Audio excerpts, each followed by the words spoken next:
देखिए, इस कमेंट में दम तो है। जब भी कोई प्रधानमंत्री या फिर प्रेसिडेंट किसी भी देश का भारत आता था तो सबसे पहले वो दिल्ली जाता था, लेकिन अब ऐसा नहीं होता है। इसका विश्लेषण मैं आपके सामने करता हूं। इसकी टोटल 3 वजह है, लेकिन पहले आप इस टाइमलाइन को देखिए। सितंबर 2014 में चाइना के जब राष्ट्रपति शी जिनपिंग अपने पहले भारतीय दौरे पर आते हैं तो सबसे पहले अहमदाबाद जाते हैं, और अहमदाबाद गुजरात में है। 2017 में जापान के प्रधानमंत्री शिंजो आबे 13 और 14 सितंबर को अहमदाबाद में जाते हैं। 2018 में इजरायली प्रधानमंत्री बेंयामिन नेतन्याहू भी गुजरात जाते हैं। 2020 में अमेरिका के तत्कालीन राष्ट्रपति डोनाल्ड ट्रंप भी अहमदाबाद जाते हैं। अब ब्रिटेन के प्रधानमंत्री बोरिस जॉनसन अहमदाबाद पहुंचते हैं और फिर आज दिल्ली में प्रधानमंत्री नरेंद्र मोदी से मिलेंगे।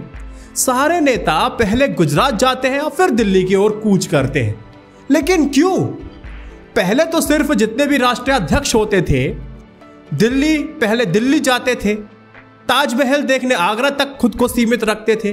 कुछ लोग मुंबई चले गए या फिर कुछ चेन्नई तक जाते थे, लेकिन अब शुरुआत ही गुजरात से होती है और फिर बाद में दिल्ली की ओर कूच किया जाता है। टोटल 3 रीजंस मैं आपको बताता हूं। देखो, गुजरात क्यों लेके जाते हैं।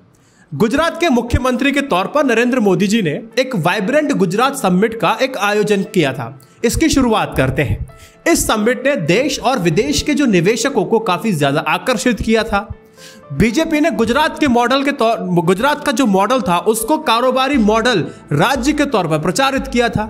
जब भी कोई विदेशी नेता जब गुजरात में आते हैं तो उसे इंडस्ट्रीज को काफी फायदा होता है।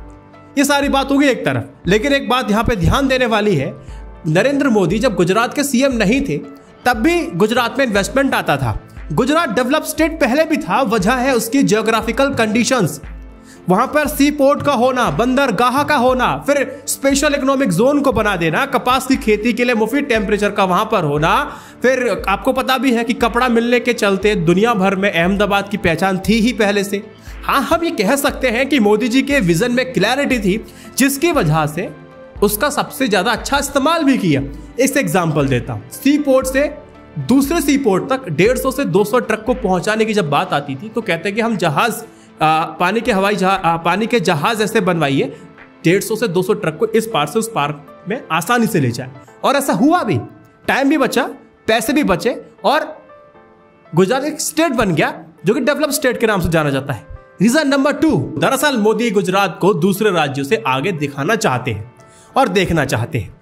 गुजरात को प्रमोट करने का वो कोई मौका नरेंद्र मोदी नहीं गवाते हैं, लेकिन केंद्र सरकार को यह भी तो देखना चाहिए कि किन राज्यों में विदेशी निवेशकों को आकर्षित करने के संसाधन मौजूद हैं।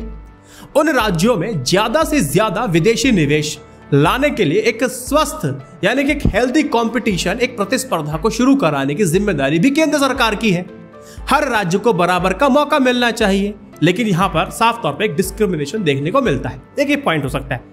पॉइंट नंबर 3, जिसको मैं चैलेंजर डीप वाली बात बताता हूं और कहता भी हूं।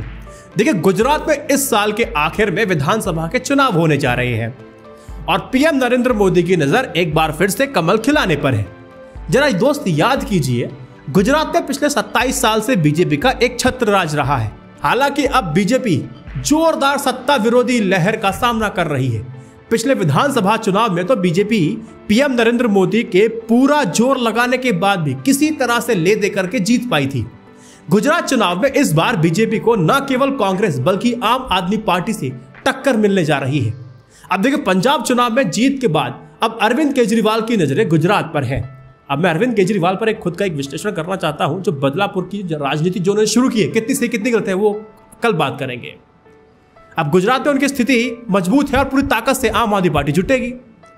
जितने विश्लेषक हैं उनका यह कहना है कि गृह राज्य गुजरात में विरोधियों से मिल रही कड़ी टक्कर को देखते हुए पीएम नरेंद्र मोदी ने विदेशों में बसे हुए गुजरातियों पर अपनी नजरें और उम्मीदें गड़ा दी हैं। गुजरात एक ऐसा राज्य है जहां से बड़े पैमाने पर लोग दुनिया के अलग अलग हिस्सों में शिफ्ट कर गए हैं। विश्व के 190 देशों में से 129 देशों में गुजराती रहते हैं। एक बताया जाता है अनुमान के मुताबिक कि ब्रिटेन में करीब 8 लाख गुजराती रहते हैं। इन्हीं अप्रवासी गुजराती लोगों पर अब पीएम नरेंद्र मोदी ने अपनी नजरें गड़ा दी हैं, जो घरेलू स्तर पर काफी प्रभाव रखते हैं। ये अप्रवासी गुजरात पैसों से भी काफी समृद्ध है और गुजरात में भी बड़े पैमाने पर पैसे भी भेजते हैं।